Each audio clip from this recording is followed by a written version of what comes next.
Hi everyone, this is Meredith Root, and welcome to the Afternoon Snack Podcast, brought to you by Tactic Nutrition. Hi, I'm Alex Parker, owner of Tactic Nutrition, former lawyer, CrossFit Games athlete, turned health and fitness geek. I'm also into health and nutrition, a more recent CrossFit Games athlete, co-owner of Tactic Nutrition, and former engineer. We are here to have fun, engaging conversation about some of our favorite topics, including nutrition, health, coaching, motivation, and of course, CrossFit. Our goal is to give you something to think and talk about and hopefully make you laugh along the way. Are you okay? Yeah. You came back from the dead off the couch to come up here and record this podcast. So I just want to make sure you don't need a snack or anything before we get going. And just so everyone knows, it's Tuesday, July the 20th, 2:55 p.m. I guess you had a hard run. You want to tell everybody about your run this morning? Yeah, so I've been building up my distance. I feel like it's earlier than what a normal program would build you up. But I still have 2.5 months until my marathon, and I ran 28 kilometers this morning. And for the Americans out there, what's that in freedom units? I have to calculate it. Give or take, probably around 16 miles. It's 0.6, right? I don't actually know. It's 16.8 miles. Yes, I was close. So, yeah, I'm just a little on the tired side. And it was a pretty smoky on Sunday and yesterday. It's less smoky here, but I don't know if you noticed. I noticed when I was running, I was getting a lot more sort of drainage into my throat. I was spitting a lot. I don't usually do that.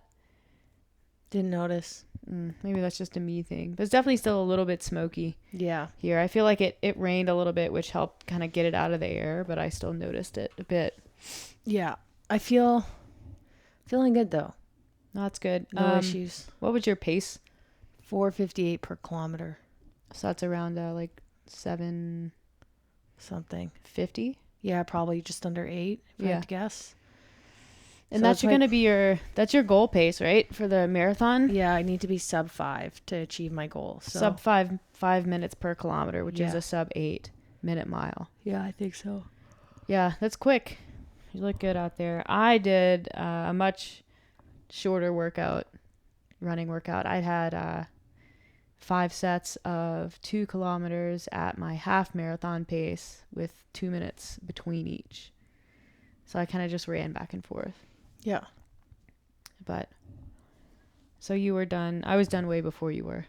I had plans to get out there at 9 and then run till 11:30, but then I didn't get up till 7:30 and then did some work until 10. Yeah. It was fine. Did you notice anything so we just got back from Fernie, the basically 5 days of mountain biking. Do you notice that in your legs at all? No, because I think since we didn't really do any other working out, I just ran and we mountain biked. I was feeling fine. Yeah. Yeah. That's good. That was a cool trip. Fernie. Yeah, it was. So basically, Fernie is this small mountain town 3 hours south of Calgary. Southwest. Yeah. And it's in BC. And I don't even know what's the population, 2,000? Yeah, actually I looked it up because I was trying to figure out what the kind of the history of the town was. So Fernie is an old a coal mining town, and there's still the big industry there is fossil fuels. So it's a very singular town with a single income source, and so it's small and it's kind of in the middle of nowhere. But the Elk River runs through Fernie. That's the main water source, I guess. And there's logging and stuff that happens there too. They, they're logging some of the forests that are around. But it's a very when you compare, mountain towns, when you compare Fernie to Canmore, there's a huge difference. Mm-hmm. Because there's just so much more I guess money in Canmore, which makes sense because Canmore is like less than an hour from Calgary, and it's on the way to Banff. So it's just like there's tons of money there. People buy, people from Calgary buy houses there. Fernie's a little bit more, I guess, off the beaten path. I would compare it probably to Golden most closely. Yeah. Yeah, but it's great. I spent when I was in the national team for alpine ski racing, we spent a whole summer there as a team. There was like 12 of us girls, and then I think there were 12 boys, and we just trained there for the whole summer and mountain biking. So I took Meredith last year for some mountain biking for her birthday, and it was only a 3-day trip, but it was super fun. So we decided to go for a bit longer, and we went. Excuse me. We went, like, we mountain biked almost every day except for one day. We went water rafting. Yeah. Yeah. Which was freezing. And yes, we were wearing wetsuits, and it still didn't help. And what else? We went to a lake. Yeah. So the first day it was like bike in the morning. And then at like 2 o'clock, 2 to 3, we went to the lake. What's the lake called? Silver Springs Lake. Yeah. Which was actually like kind of a hike through the woods with tons of bugs, and we went the wrong way, and then we were bushwhacking, and we were wearing flip-flops. Yeah, because Alex didn't bother to look up, like, I don't know, all trails or like really a description at all of how to get there. So that was fun, but the lake was good. Yeah, and then the day after we biked with that, but with friends. And then Saturday we rafted to take a break from biking, which was awesome. It did get a little cold. It was kind of windy towards the end, but the rafting was really cool up to class 4. And we were in like a smaller raft, which is a little more like nimble. I don't know. I thought it was really fun. Saw a bunch of bald eagles and 2 like massive golden eagles, which are pretty rare. And the one, like, it was so cool. It was like sitting on a little like island in the middle. And this was when the wind was kind of blowing upstream. So it was blowing at us, and it was blowing at this eagle. And like the eagle, like the rafts are coming by, and the eagle is just kind of sitting there watching. And this thing is massive. Like, I think their wingspans go up to like 6 or 7 feet or something crazy. So it's just like looking at us, and everybody's coming, and you're staring at it because you don't see them very often. And it just kind of like, it's like, okay, fine. And it hops up in the air, and it starts flying, but it's like, it's flying into the wind, so it's just kind of like flying in place while we like raft by it. It was like the most majestic thing I've ever seen. And then it was like, okay, gotta go. And then just sort of like cool. Turned and flew off. It's pretty cool. Like, you don't, like, I'm not one for like super touristy activities, but that was pretty fun. You don't see that stuff very often. And like coming through the canyon was really cool with the rock formations and stuff. I definitely see why people do it. But yeah, and then we biked. I lost my shoes.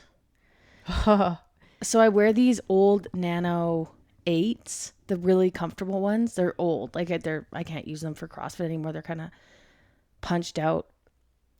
And I wear them like I slip them on, literally going anywhere and everywhere. And I don't need to do the laces up or anything. Had them for a while. And I wore them to rafting. And then we switched into water shoes. So I put them in the car. And then when we got back home, I was wearing my flip-flops because I had brought my flip-flops to the river, like in the van. And then I was changed. So we got back, and I guess people like sit around and like look at all the photos that were taken during the rafting, which I'm like, hey, I don't really want to do that. So I like started unchanging and getting my bathing suit off, had my shoes outside my car. And then I was like in the car, like changing my shorts, and I looked at Meredith. I'm like, I don't really want to stay for the photos. Can we just leave? She's like, yeah, let's leave. And like, I'm in the middle of changing. So I'm like, let's go. And we just like peel off. Probably ran over my shoes on the way out. But I was too embarrassed to go back because they were just like probably left in the parking lot. Yeah. But it's such a like old school, like they've done that forever with rafting, right? Like there's somebody that goes with you that has a camera, and they take pictures, and then they try to get you to buy the pictures. And I'm like, look, it's like 2021. Get with it. Like the best thing you can do from a marketing standpoint is put everything on Instagram and just let people share. because then people are going to do it. Yeah. It's so silly. Anyways, I was like, there's not really going to be much to see. I mean, we basically all look the same because we're wearing these super dorky big red helmets, sunglasses, wetsuits, and life jackets. So like everybody looks exactly the same. Yeah. Exactly. And also there's like other random people in our boat. So it's not like it was like a family affair. Yeah. And we need it for like family photos or something. Maybe we'll do it again later. Maybe Ivy will come next time. Yeah, okay. Sure, that would go great. Yeah, and then Saturday night after we went rafting, we went and watched there was like a downhill mountain bike, a pretty big mountain bike race at Fernie Alpine Resort. And it's kind of cool to see, like, you're right there at a pro level without like doing it. That's a joke. 'Cause they're going way faster than we do. Yeah. I think that's actually the most impressive. And it's the same thing with skiing. It's like the course itself is something that like most mountain bikers can probably do, but the speed at which it's done is vastly different. Yeah. And it was crazy because it was really dry. Obviously, like BC's on fire. It's very dry. And so it's super dusty. And they were saying it's some of the hardest conditions because you just don't have any traction. Like there's a lot of sliding, and like we were kind of down at the bottom, and one of the berms was getting like super rutted out. So these guys, we watched them in, and they would just come in and like their tire and their bike would just slide into this like gouged out area. I don't know how, a couple people sort of ate it there, but kind of the craziest part of that is we had walked like from the bottom where the finish was, we walked kind of into the woods, and that's where the like last two berms were. And then we walked up a little bit further to see there was like a jump and a straightaway, and like that was cool, but it was kind of boring. So then we turned around and walked back, so we could kind of see the end where the berms were, and that's in the woods. And a couple minutes after we had like sort of gotten our spot to watch, this guy, like one of the racers, comes through, and he's flying, like probably the fastest person we'd seen so far. And then like as soon as he comes through the berms, all these teenagers are like running out of the woods. And I was like, wow. So it was a bunch of spectators. Yeah. I was like, man, he must have like, either that's someone who's really famous or he's going really fast. Like that's what I thought. So I'm like kind of looking. 'Cause they all started like kind of running down the hill after him. Yeah. To like go see and like celebrate and stuff. And a couple of them were like grabbing their bikes up off the ground. I was like, this is like, we're really seeing something cool here. And then you just hear somebody kind of behind us yell, "Bear!" And so I was like, oh. And so I like obviously turn around, and we kind of like, we didn't take off running because there was somebody who was just like, calm down. And yeah, I guess there was this mama bear and like two cubs that had just like sort of casually walked up onto the crowd of people.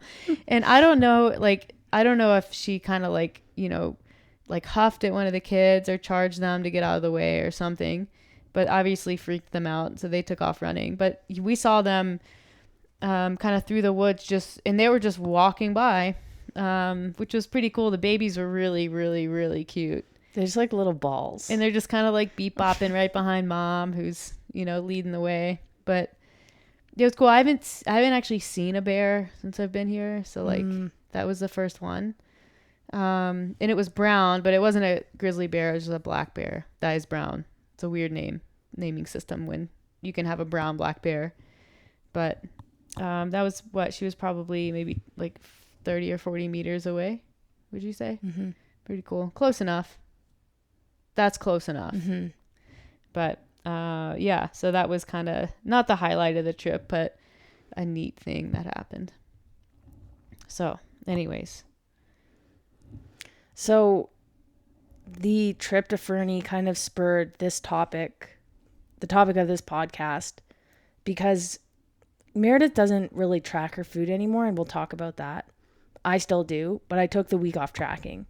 And we kind of went into the trip. Whenever I go on vacation, usually we prepare a lot of our meals at home. So we definitely breakfast and lunch, and then even like if we're gone for a week, we'll still do dinner at home.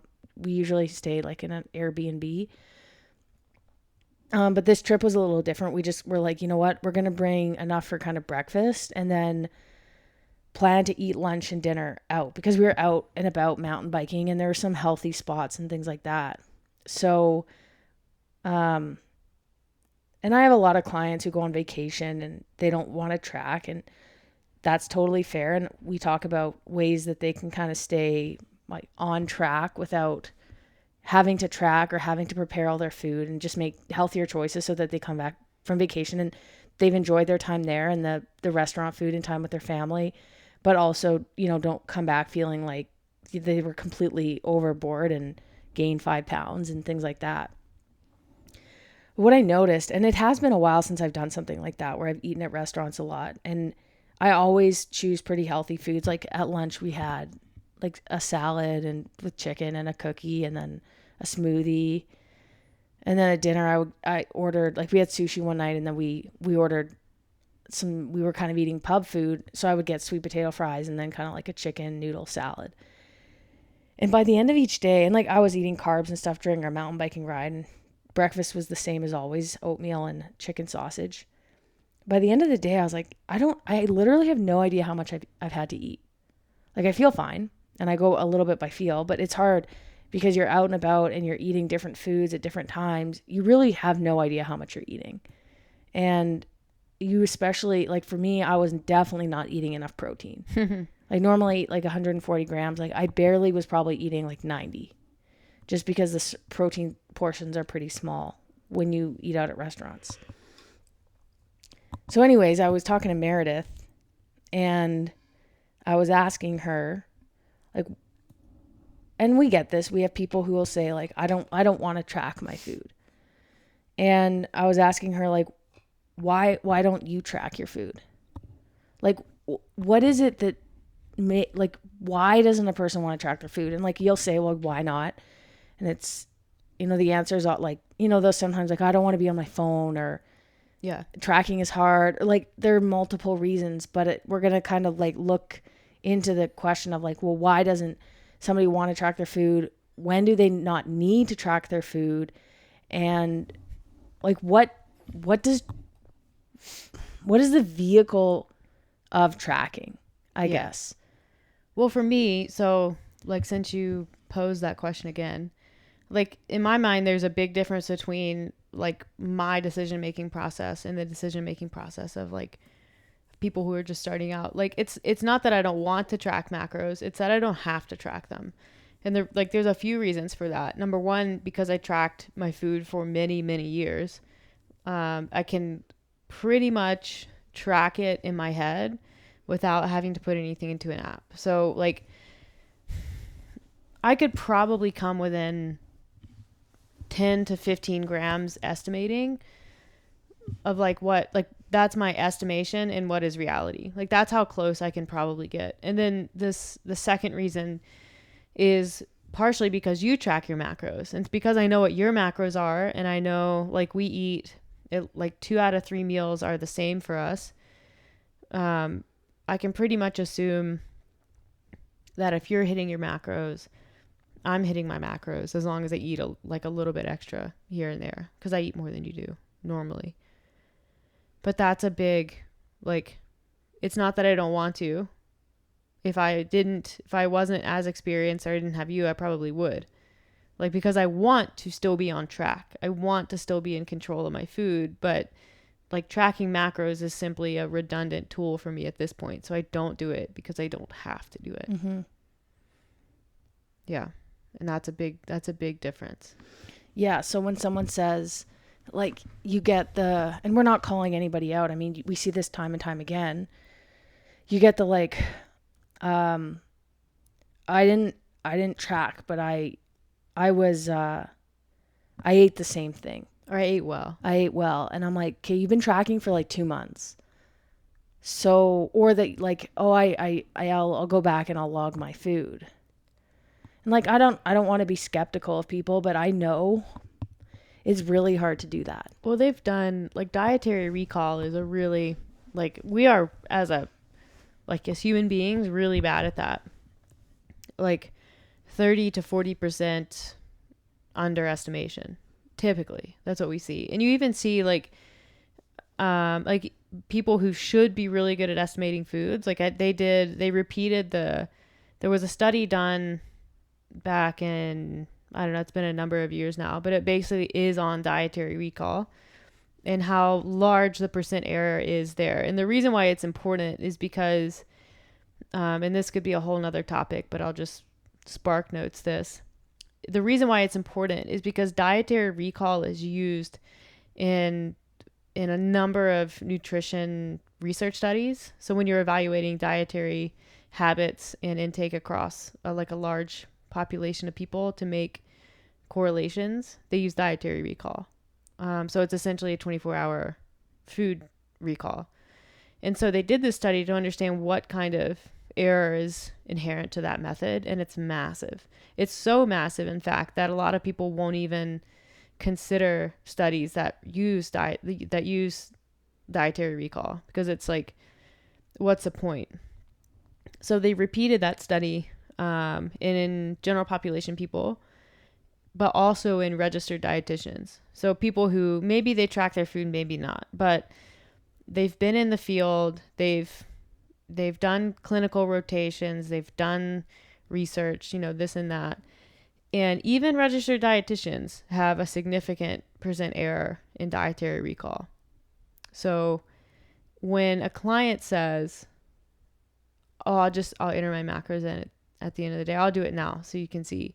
I'm like, you may as well just not, because like it's not going to be accurate. Mm-hmm. unless you just like wrote everything down on a piece of paper and then put it in later. But if you're doing that, are you hitting your macros? Probably not, because it's helpful to see in real time. Okay, this is what my protein trend is looking like for the day. This is what fat's looking like. This is what carbs looking like. Okay, I'm a little bit high on fat. I need to dial that back for the second half of the day, so I don't go over, or vice versa. People just aren't good at doing that without years of experience. Mm-hmm. I'm good at doing it. You're good at doing it. Like I have clients who have been with me for over a year, and I see what they eat every day, and it's literally the same. And on a Tuesday, they'll be like, you know what? I just didn't have time I forgot or didn't have time to log, but it's literally the same thing that I always eat. And I'm like, okay, that makes sense, because you've been logging for however long, over a year. You pretty much log the exact same thing every day. And on top of that, you don't have a weight loss goal. Yeah. So like if you're a little off, it doesn't really matter. No.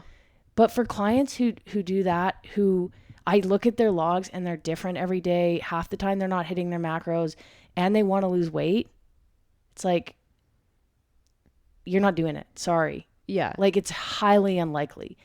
Like even if you were mindful, chances are like, losing weight, and especially the way we approach it, is very conservative and moderate. So the deficit is small, because if you create a deficit that's 600 or 700 calories, like you're going to bounce, like it's not sustainable. Yeah. You create a deficit of 250 to 300 calories, which is going to yield like half a pound to 1 pound per week in a perfect world.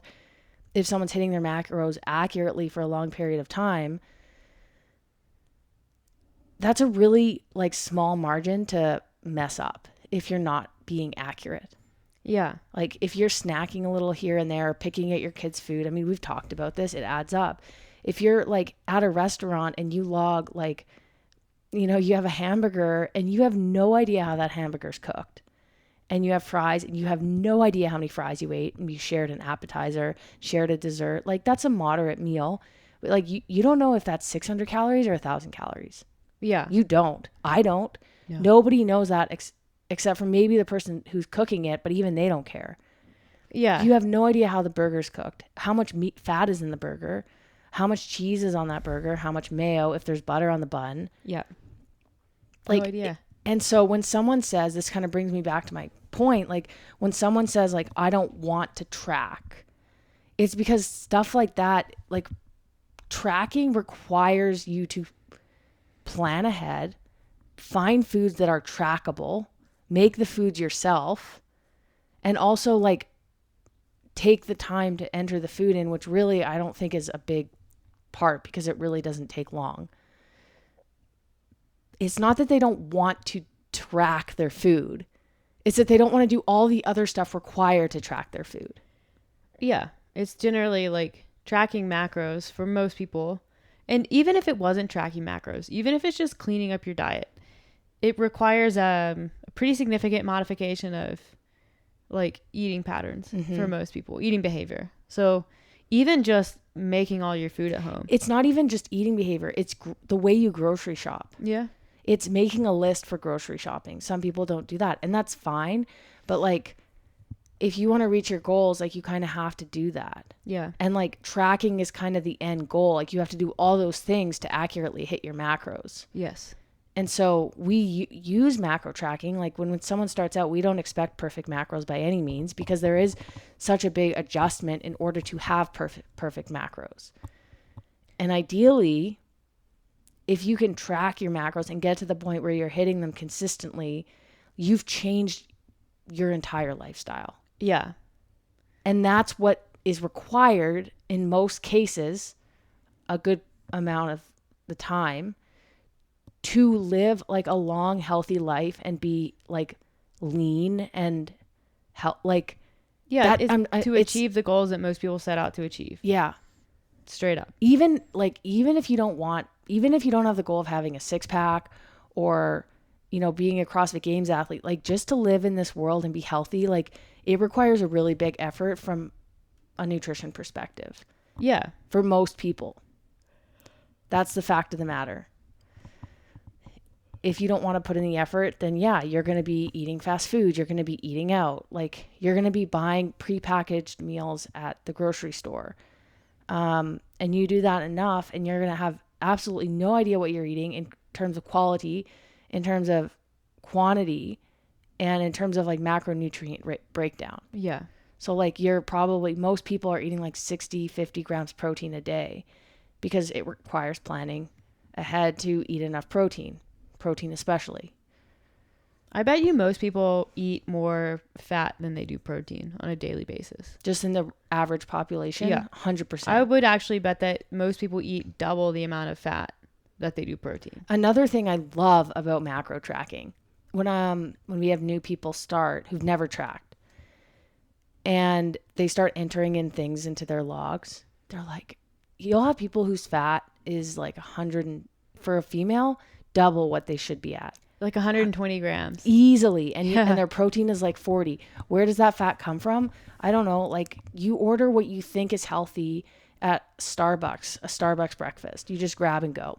You order, I don't even know what they have. It's like, let's do like one of the English muffin sandwiches with like sausage, egg, cheese. Yeah. Okay. So that's way more fat than protein. And then you also get, I don't know, whatever kind of latte a person. But the thing is people are like, oh, there's protein in milk. There's protein in cheese. There's protein in eggs. Yeah. It's another thing. People think peanut butter is a good source of protein. Yeah. So like as soon as you log that and take a look at the macros, that's a major learning experience right then and there. And so many people be like, holy crap, I had no idea.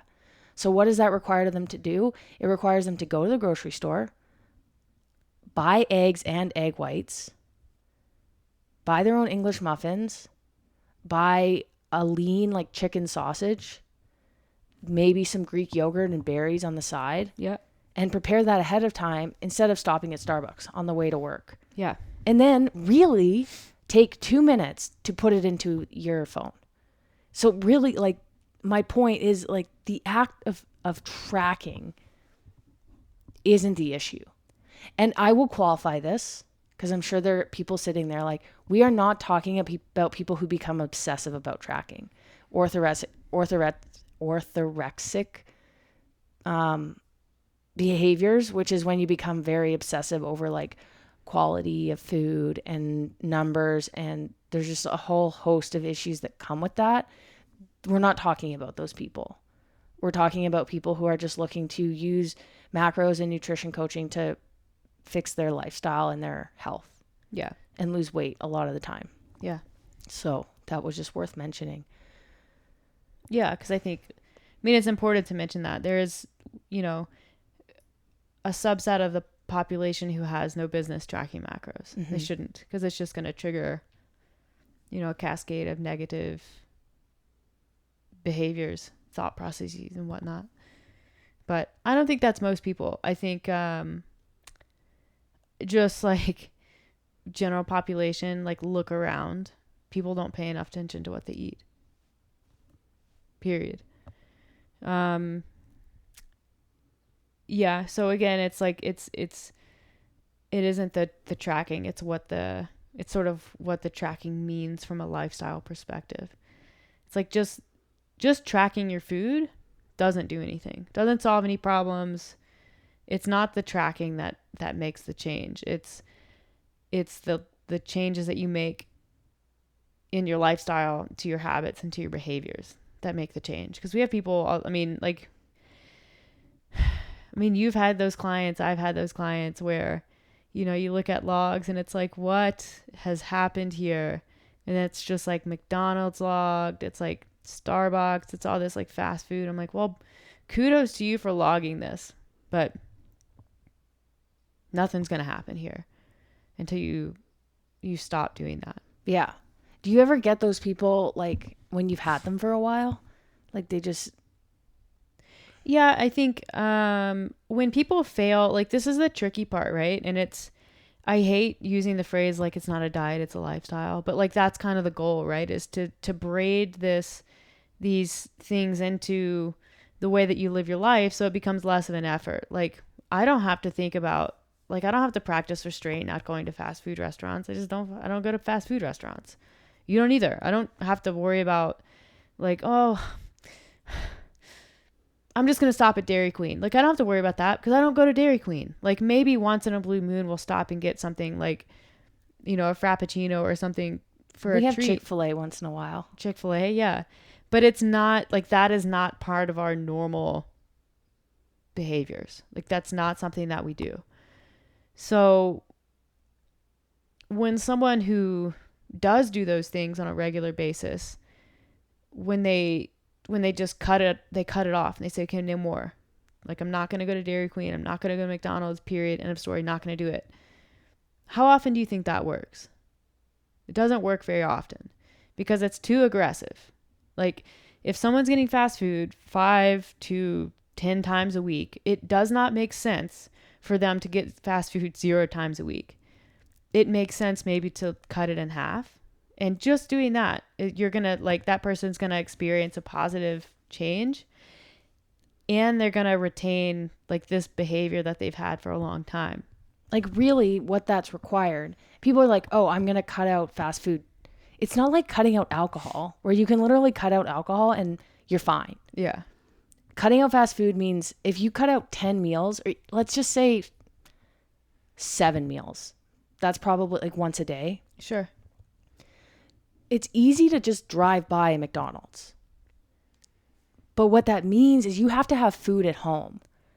So it's not just the act of not going to McDonald's. It's now you have to replace those foods. Yeah. With grocery shopping, like cooking. Yeah, it's a time thing. Like maybe finding foods that your kids will eat. Yeah. Like kids like McDonald's, when you go home and you force them to eat, I don't know, chicken and rice, like something that will fit in your macros, like that's difficult too. Yeah. So maybe switching from like 7 to 4. Okay, so now on the weekdays we go to fast food because we have a really tough like schedule. On the weekends when it's a little bit more like relaxed, I prepare food. Yeah. And then maybe when I go to McDonald's, I have a salad instead of fries and a burger and all this stuff. Yeah.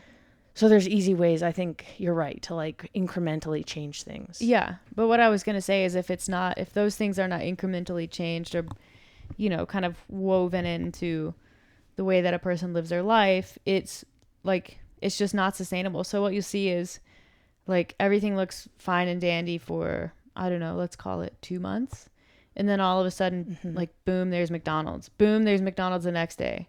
Boom, there's Starbucks and McDonald's the next day. Like, it's like it just snaps, like it just breaks. And a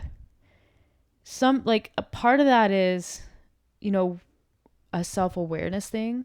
When you're working with a coach, there's nothing wrong with saying like, hey, this feels like a lot. What can we do to kind of walk it back? But I think there's a lot of shame in saying to your nutrition coach, like, hey, can I get McDonald's because I really want it? Mm-hmm. You're like, hell yeah, you can get McDonald's. Like, go get it. Is that going to help you? Is that going to keep you on track? Is that going to make you happy and make you want to continue? Yeah, then go do it. Like, that makes sense. It's when what they're doing starts to feel a lot like a diet and not a lot like a lifestyle, then that's sort of the issue. Mm-hmm. That doesn't mean that a person who eats 7 fast food meals a week can't eventually be a person who eats no fast food meals a week. Just that trend, like that change is not going to happen in 2 months. It's not going to happen in 6 months. It's probably not going to happen in a year, but it can definitely happen like over a long period of time. And all of a sudden you look back 5 years later and you're like, wow, I can't believe I used to eat that way. I feel so good now. And like, I think people just aren't aware. They aren't okay with the fact that, yeah, it's going to take a number of years for you to really overhaul your life and to like, you know, get your family on board and get everyone around you in like a healthier state. But, you know, it's better to take those kind of small steps forward than it is to, you know, go for a 100-meter sprint and then have to go take a nap. Yep. Yeah. And I don't mind when someone goes to fast food. I like, at least at the beginning, if someone's on vacation, they're like, oh, I'm going to be eating out. I'm like, do you think I should track? And I'm like, I think you should try to track. Yeah. You know why? Because especially for somebody who's been with me for a month or two and they haven't gone on vacation and they haven't been eating out because they're gung-ho, and that's totally fine.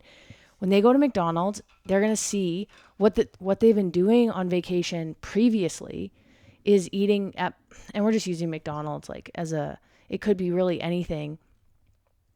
Maybe Cheesecake Factory for dinner, McDonald's for lunch, Starbucks for dinner. Like, you log that and you're going to see why you're in the place that you're in needing to lose weight. Because, and like, again, once in a blue moon, totally fine. Go for it. If you're doing that like every vacation, every day of every vacation, it's no different than like holidays. Like, people think like, oh, Christmas, Thanksgiving, like it's an excuse. I can eat what I want because it's just a few days. Like, studies have shown that people gain weight during that period of time and they don't lose it. So every year when that time comes rolling around, they're just accumulating fat. Yeah. And that's like, so it's like you can enjoy vacation, get some foods, but like being aware of what you're putting in your body and maybe making some changes. Like, you can still spend time with your family and go on vacation and eat out and not go completely overboard. well, it's kind of like, so we used to go to Maui, and I think about the way that we like, and so that when we would go to Maui, it was you and me and then your parents. And we enjoyed some amazing food there. Maui has great restaurants, sushi, seafood, Mexican, like just tons of great food. But that like, it's not the reason for going to Maui. But you see like, you know, you see all these people that it's like they go there just to eat their faces off. But I'm like, you're in Maui. Like, there are ways to enjoy this trip without spending it like, Yeah, but people are foodies. yeah. That's totally fine with me. It's when people are foodies and they don't want to give up that experience, but then complain like, why am I not losing weight? Why don't I look lean? Yeah. I'm like, well, you have conflicting like priorities here. Very, like, you have two priorities that are completely at odds with one another. Like, Yeah. I saw this thing on Instagram yesterday, and it was like ways to accommodate like a big meal or a restaurant meal. And it was like, there aren't any. Just eat like a normal human being. Like, eat breakfast and lunch and enjoy dinner. Like, it's not a big deal. I'm like, there is nothing wrong with saying, I'm going to eat whatever I want at dinner. So I'm going to have a smaller lunch and a smaller breakfast. Yeah. That's very much like protein dominant, so that I can enjoy myself. Like, I'm not going to starve myself because that is a different disaster. Yeah. But I'm going to eat a little bit lighter so that at the end of the day, I don't feel like I've gorged myself. Yeah. There is nothing wrong with that if you have goals to lose weight. I think that like that one depends a little bit on the person and in their goals. Yeah. So like I've definitely done that. I know you've done that, and I can still get to dinner and I can enjoy a reasonable sized dinner and a dessert without like, going bananas. But there are some people who the reason they're, well, not the reason, but one of the reasons they're in a situation where they are trying to get help with their health or weight or whatever is because they do exactly that. So they think, there's a big meal coming up. They don't eat breakfast. They eat, something smaller. They don't eat lunch. And then they get to dinner and they can't stop. They can't stop eating. And they just go completely overboard. And so sometimes with those people, if you can get them to eat not like a dense meal, but like an actual meal for breakfast, a meal for lunch, they get to dinner and they're not like deliriously hungry. And then they feel they eat a more reasonable amount and they feel better about their decisions. And so then the next day they don't go, well, I completely screwed the pooch at dinner. May as well go get French toast and brunch with my friends. And then while I'm at it, I'll go get a burger for lunch. Like you can kind of break that cycle, but that is person dependent. You have to know kind of where you're at and where, the person you're working with is at. Yeah. I was kind of making the point that like all of this like anti-diet stuff, and that was one part of it. Can we start the anti-diet movement? Yeah, seriously. Not that I think again, like there is nothing. Okay. It's like there are these blanket statements like this one that I saw yesterday saying like, people shouldn't be planning for big meals. It's like, but there's nothing wrong with planning for a big meal. Yeah. Like there is nothing wrong with planning for a big meal, because let's just say a person who doesn't go completely overboard, doesn't have like a binge eating disorder, and they just want to enjoy a meal with their family and be able to share tapas and not worry about how much they're eating. Yeah. What is wrong with eating a little bit less at breakfast and lunch? Yep. And planning for it. Yeah. So that they don't go overboard on their calories because they have weight loss goals. Yeah. Or they don't want to feel like a stuffed pig at the end of the night. I think that's fine. And in reality, like that's probably the best way for most people to go. Like it's like the ironic thing about the anti-diet movement is it falls perfectly in line with the problem in the nutrition and diet industry. And that's, to get attention in this industry, you have to be dogmatic. And you have to adopt and adhere to like your specific way of doing things. And there's no wiggle room. There's no ifs, ands, or buts. It's you shouldn't diet, period, end of story. Or, if you're going to diet, you should do the carnivore diet, or you should do plant-based diet. Like it's like the anti-diet thing is so ironically a diet sort of movement. It's kind of silly. Like, but that's just the way that, the nutrition and diet industry, I mean, that's how it's been for 50 years at this point. We put up a post the other day that was titled, "Intuitive Eating is Not What You Think." And I think what happened, and basically we just said that like intuitive eating, listening to your biological urges in today's society where high fat, high carb, high sugar, calorically dense foods are widely available, you're gonna like, it's leading to the obesity epidemic. This is why Tactic exists, because so many people have fallen into this trap of eating too much. And it's not even necessarily their fault. It is absolutely not their fault. It's their biology in today's society. It's working against us. Yeah. And it's the way that many foods are designed. So like, I listen to my intuition, like, yeah, I want to eat cookies all the time. Like, cookies are so good. I love it. I don't want to eat protein. I want to have oatmeal and honey and cinnamon toast crunch. Like, that's what if I listen to what I want or how much I want to eat, like, generally you're just going to overeat. Many people are just, that's the way they're biologically wired, because that's what you needed to survive in the olden days. Yeah. Like our biology is still stuck 2,000 years ago. Mm-hmm. When food wasn't widely available. Like, or even if it was, available. It wasn't things that like you can't overeat and get fat on the food that was available 2,000 years ago. Yeah. And so we kind of just reframed things and said, we like to practice educated or mindful eating, which is, you take into consideration how you feel. You consider what you know. You consider what you know about what you're eating, and and there needs to be a portion of like education, which is where macro tracking, I believe, comes in. So at McDonald's, okay, so this has this many calories, this has this many calories. Which one should I opt for considering my goals? That's mindful eating. Or you're at a dinner table like, I probably shouldn't order this whole dessert myself. I'm going to split it with my friend. Yeah. That's mindful eating. Intuitive eating is like this anti-diet, like eat what you want, enjoy life, blah, blah, blah. Eat what you feel. Health at every size, whatever. Sorry, but not sorry. And I guess somebody in this intuitive eating world probably reposted it on their story, poo-pooing it. And we just started getting comments from like, I think there was one that was actually like at intuitive.eating. Yeah. And it was just like, you guys are just, you haven't seen all the research about intuitive eating and this and that. And how macro tracking can cause more issues. Like the 125, articles. And I was like, are they research papers or are they articles? I think they're probably articles. And 125?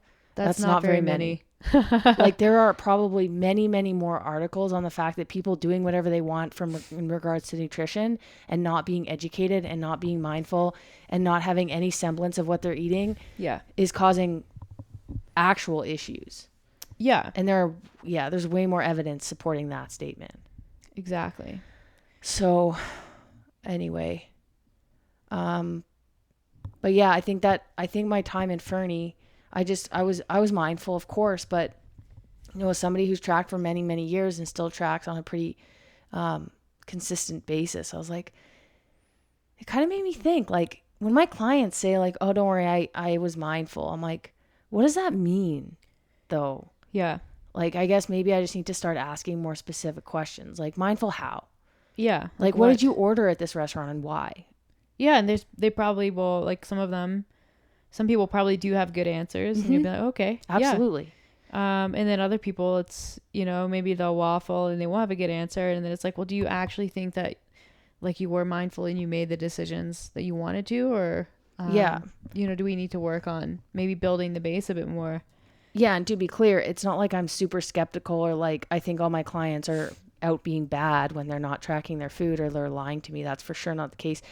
I mean, they know that in order to get anywhere, honesty is the best policy. But I think there's almost like kind of what you said before about the like accounting for what you ate, like dietary recall. Yeah. It's almost like you don't know. No. Like you don't know that you're not doing it right. And so having that conversation and having this like doing this podcast is kind of like going to be a wake up call for a lot of people who are like, oh, you know what? I do that. Maybe I haven't been as like accurate as I should be. Well, it's fine. Like, I just think when things aren't progressing in the way that you want, and this is just a generalization, this isn't targeted at our clients or anyone's clients, but with food tracking, when things aren't progressing the way that you want, it's usually a good idea first, before making any changes, to take a hard look at, like, are you being honest and as accurate as you can? Like, because if you're not putting your food in beforehand or in real time, you're not being accurate. And weighing and measuring. Yes. Yeah. That kind of, like, I know that sucks. It really does. But like, I mean, just a classic example of a tablespoon of peanut butter. Oh, even, like scoop a tablespoon. I'm sorry, but you cannot eyeball peanut butter. Yeah. You can't. Even a tablespoon of peanut butter. How many tablespoons are rounded? I mean, my tablespoons. Mine are.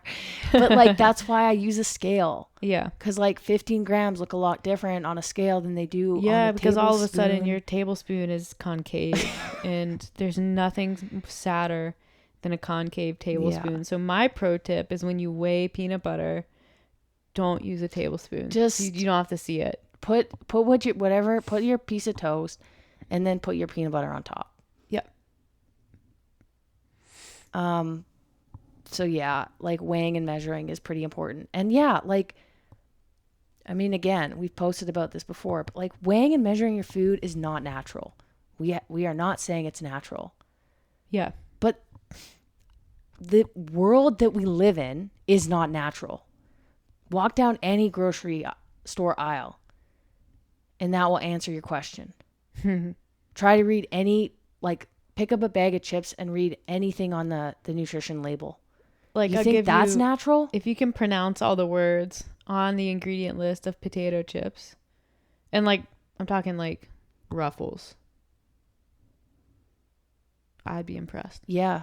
But yeah, so I guess I'm just, if people have goals and they want to get healthy and they want to, make changes for the better, I really do think, even if it's not macros and it's calories or, even just getting in enough protein, which can help reduce the amount of other shit you put into your body, that can make a difference. Yeah. Like, just some sort of education, something, just like even for a short period of time. Like, we always say, like, we like people to stick around for 3 months. And that's not because like you're going to see huge physical changes in 3 months. That's not because you're not going to overhaul your whole lifestyle in 3 months, but that's kind of like 12 weeks. Like, that's kind of what you need in order to get a decent education on like what exactly you're doing and what you could be doing better that you Yeah. can take away and move forward with that. And that's doing what you've learned in those 3 months for the next 3 years is going to get you the results that you want, Yeah. provided you actually stick with it. I really think like 6 months is kind of I love when people sign up for 6 months. yeah, that's You're like, just not in a rush. You're not, you're not trying to like get them these crazy results that you like, I want to lose 20 pounds. It's like, if they don't lose 20 pounds or they don't lose weight in the first month, it's not like I'm going to quit. It's like, Yeah. you've committed to this. You assure them that this is part of the process and understand that this is like a learning experience at the same time. exactly. And you have enough time to like talk about stuff. Like, this stuff takes a while. Mm-hmm. And, when somebody's just committed, you get a little bit of a different experience with that client. Yeah. And not to say that some people don't sign up for monthly coaching and have plans to stay longer, because most of our clients do stay for probably 6 months or more. But it's definitely easier when you've kind of got somebody in the palm of your hand for a period of time and they trust you. So, Yep. so that was kind of my spiel, but I thought it was a good spiel. You did way more talking on this episode than you normally do. So you were in the driver's seat. oh, I actually wanted to say one more thing. Okay. When do you ever transition people off macro tracking? I do. Yeah. At what point does that happen? It depends. It depends on the person and what they want. Usually if if they've been consistent for 6 months and they're making progress, they don't, whether they're holding steady with their health or making progress in the gym, their numbers are consistent and really like sort of never changing. If they are asking like, well, what's next? Then I usually say, well, how would you feel about, kind of taking the training wheels off here and seeing if you can do this or feel comfortable doing this without tracking every day? Because like, the goal is to get everyone to a point where they don't have to use food tracking apps. And that doesn't like necessarily have to happen quickly, but I think and it can happen organically, but sometimes people like just kind of need a little push in that direction just to see if they can do it. Mm-hmm. And then maybe they're like, yep, I can do it, but I'd like to continue tracking for a little while. And it's like, okay, we can do that. Or maybe it's like, I can do it. I would like to track some days and then, not track others. And it's perfect. That's a great way to do it. And you do that for a number of months, just kind of see how things go. And then, I've had a number of people who never track macros with me. And like, that's a trickier approach. And you kind of have to suss out like, is there a legitimate reason for this person to not want to track macros? Do I feel like they can have success without macro tracking? Or are they trying to find the easy way out? There is no easy way out. Are they saying they don't want to track macros because they don't want to change anything in their lives? Then I'm going to probably push that person to track macros because it's a catalyst for change. Mm-hmm. Because you can't hit your macros if, you're not willing to change some of the things you're doing. Um, but yeah, whether like wherever someone begins, I think the ultimate goal is to probably like get off the app at some point. Mm-hmm. With that said, I'm probably going to start tracking my food again soon Because you have goals. because I have goals and I want to tinker with like I'm just kind of curious in like a higher carb, lower fat for a period of time because I tend towards like moderate fat, moderate carb. So I think I'm just going to switch things up and do a like a higher carb, lower fat with the like the running volume and stuff.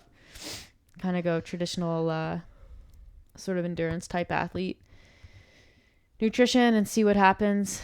Haven't done that in a little while, but Cool. I'm excited. You can eat what I eat. like more. Yeah. Oatmeal, honey, blueberries, nibs. Yeah, no thank you. I hate licorice. But I think we were kind of talking this is off topic, on topic kind of over the weekend about like plant-based eating and like what that would be like. And I think if I were to do anything that's considered, not that I think that is an extreme diet, it's not. If I were to do anything that's sort of specialty for a while, I think plant-based would be that thing. But not like vegan. I would do plants but still have eggs and dairy. Yeah, that's way easier to do from like a protein intake perspective. But I think it like that inherently becomes a very low fat diet. It depends. It really depends. Yeah. And then you have to watch your fiber. It depends on what kind of like food you eat. Well, I mean, if you're going for like hummus and olive oil and like stuff like that, yeah, your fat's gonna be up. Which some people do. Yeah, but if you're going for like lentils, beans, like vegetables, and you're not cooking those in like you know a bowl of oil, then you're probably okay. But anyways, I'm not gonna do that right now. That'll be a next year thing. I think once I switch into like Ironman mode. Oh geez. Oh God. Okay. Yeah. So anyways, any closing thoughts, words, comments, concerns, feelings? I don't know. Did I talk too much? Now No. I'm worried. Of course you're worried because you worry about everything. I was just stating a fact that, you know, usually I'm Batman and you're Robin on the podcast. But also you were spending some time like researching your bug bite. Well, because like it's sort of getting red and like going up my arm. So I'm like, I'm not sure. So I'm like if talking and I'm like, should I keep talking? Like she's deep into Google here.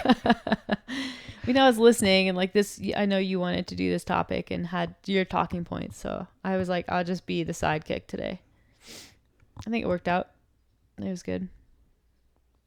Ivy's very entertained. She's exhausted. She was very tired when we got back from Fernie. Yeah, that's always the best. Okay. Well, you know where to find us on Instagram, the internet, and Twitter. But really, I only use Twitter to get the images for Instagram. But we are on Twitter. You can follow us there. We're sassy. Stay sassy. Catch us there. Subscribe if you like it. You can set notifications for when new episodes come out. And yeah, if there's anything you guys would like to hear about, please feel free to DM us or send us an email on the website. And as long as we don't hate it, maybe we'll do it. Thanks for listening. Catch you soon.